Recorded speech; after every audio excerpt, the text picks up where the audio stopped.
Hello, friends. Welcome to Cook to Nourish. In today's episode, I'm going to share you this delicious and flavorful recipe of Saag Chicken that I am cooking using a combination of different leafy greens, mustard greens, turnip greens, and then spinach. Now, instead of spinach, you can also use Swiss chard.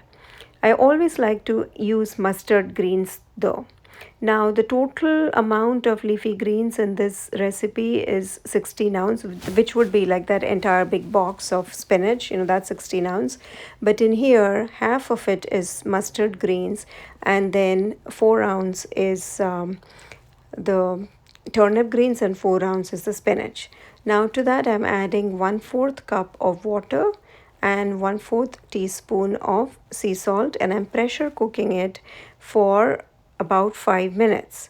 Now, you don't need to have an instant pot, or you don't need to pressure cook this. You can also do it in a regular cooking pot and just cook it for 5 to 7 minutes covered.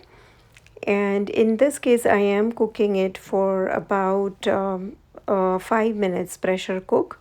And then what I'm going to do is I'm going to see, now here the pressure cook is time is 5, and then after the pressure cooking time is reached, I release the pressure immediately and then open the cooker immediately so that I can cool the mixture. That way I can retain some of that vibrant color.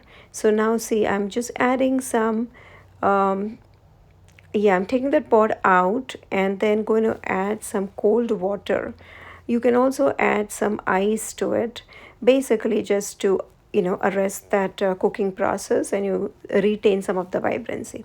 Now, in another cooking pot, you add the olive oil, and when hot, add the cumin seeds.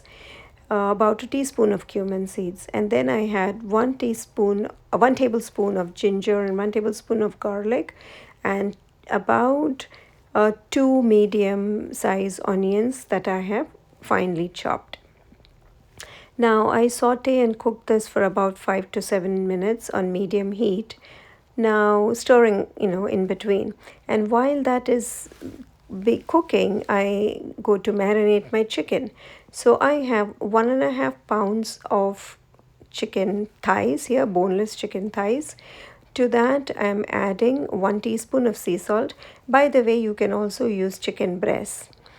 Now I'm adding 1 teaspoon of turmeric and 2 teaspoon of Kashmiri chili powder, which is a milder form of chili powder.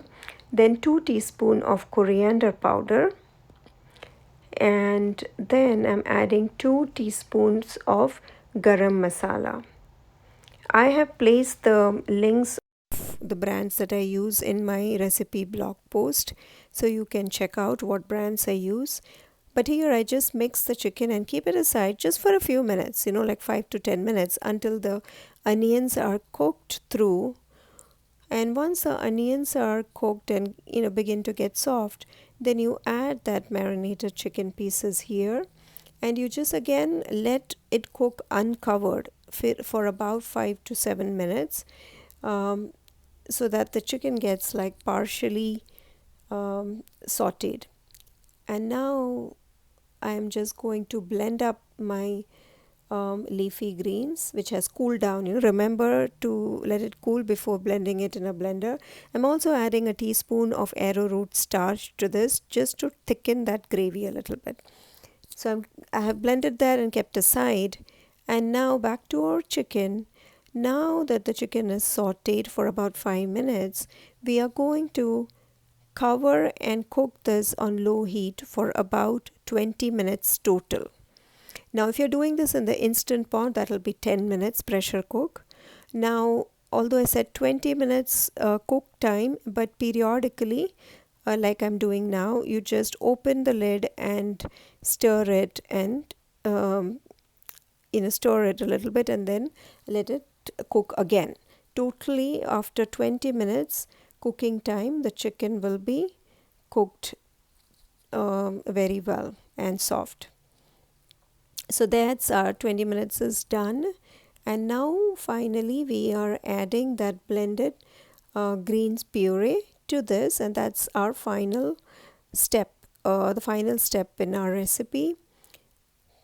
Now, you can even clean up the blender with a little bit of water so that you get all that goodness of that greens into it, into the chicken mixture. See, I'm just washing the blender with a little bit of water, add all that, and then let this chicken simmer for about 4 to 5 minutes until you get like the desired consistency of your gravy. Like I like it a little bit thick.